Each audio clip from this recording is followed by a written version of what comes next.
Our next guest is a writer who recently injured a disc in his spine due to having wimpy core muscles. Don't worry, he's fine. This happens to millions of people.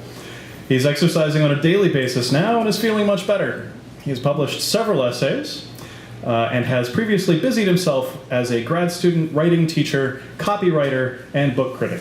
He currently lives in Logan Square with his 2 sons and works as creative director for the Chicago marketing agency called Jellyvision.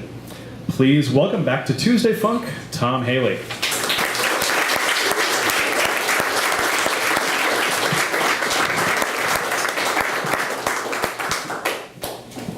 Hello. Can you hear me okay? Yeah. All right. This morning you woke up as a dentist. It's a Tuesday. The wind scrapes a tree limb across your bedroom window. Radio voices explain a faraway boat disaster. Your iPhone chimes a wake-up alarm and you open your eyes and you are a dentist. What exactly does that mean? Well, think of it this way. When you went to bed last night, on Monday, you were whatever you used to be, namely a person who is not a dentist. And then today, Tuesday, upon awakening, you are a dentist. How did this happen? You have no idea. You're drawing a total blank here. In the mirror, you look identical to yourself. No hair on top, a full dark beard, baggy but cheerful brown eyes. It's you. You recognize yourself completely. But now your iPhone is chiming again, and if you don't get moving, you're going to be late for work. Maybe you can Google this later and see if it's a thing. You've kissed somebody goodbye, your wife, maybe, a girlfriend, another person who just found out they're a dentist. And you're sunken into the soft leather upholstery of your car heading toward your practice. The dental life appears to be a good one. But there's no denying how massive a disaster this is. You're no dentist. Dentists go to school for like 9 years. They earn multiple degrees. They've spent multiple hours blindfold flossing medical dummies. Didn't you read that somewhere, how they train like ninjas or something? At a stoplight, you notice that your fingernails are excellent. Really, really manicured and clean. Wow.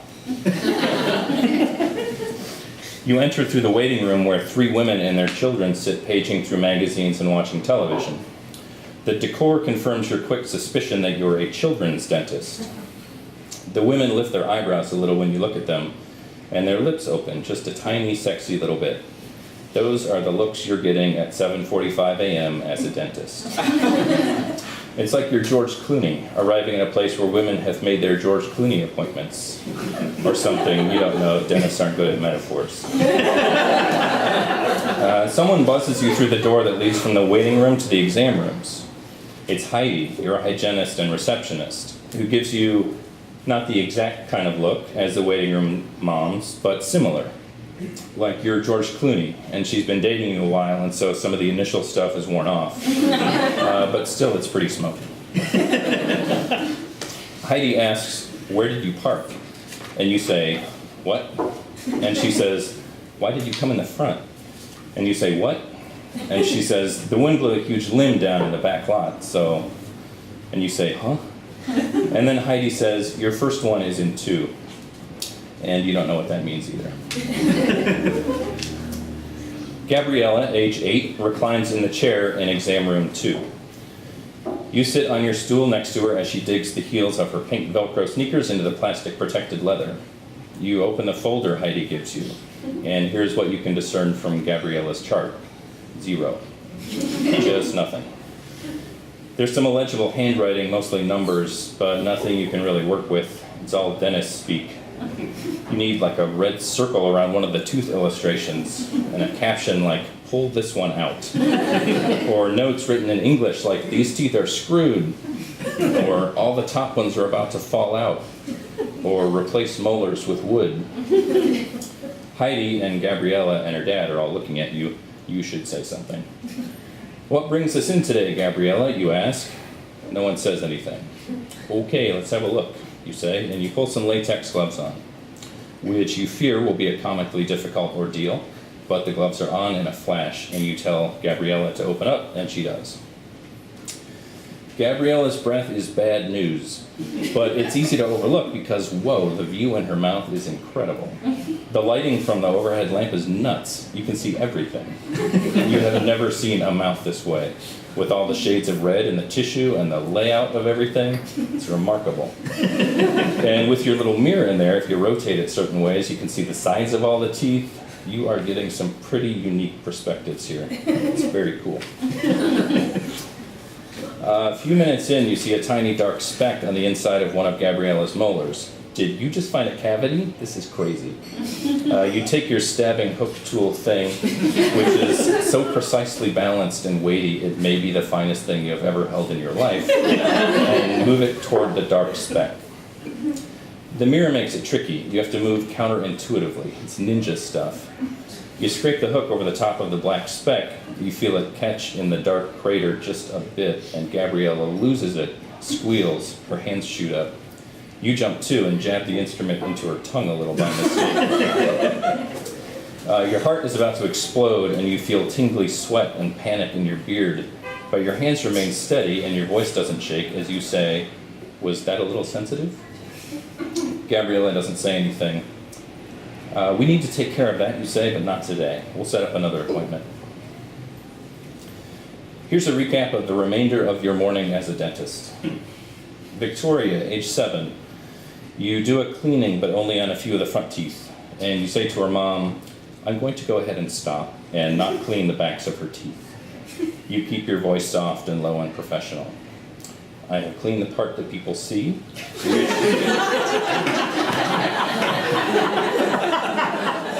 which is what I am most concerned about at this point in time." Mom nods.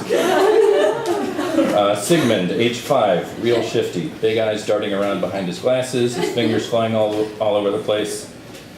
His mom says, "He's in a lot of pain. I think he's suffering." You say, "We're all suffering."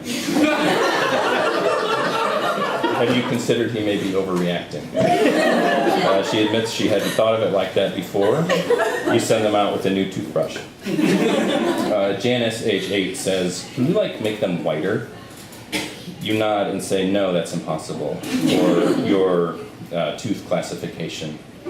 Mom nods, smacks her gum, says, "Which classification of tooth does she have?"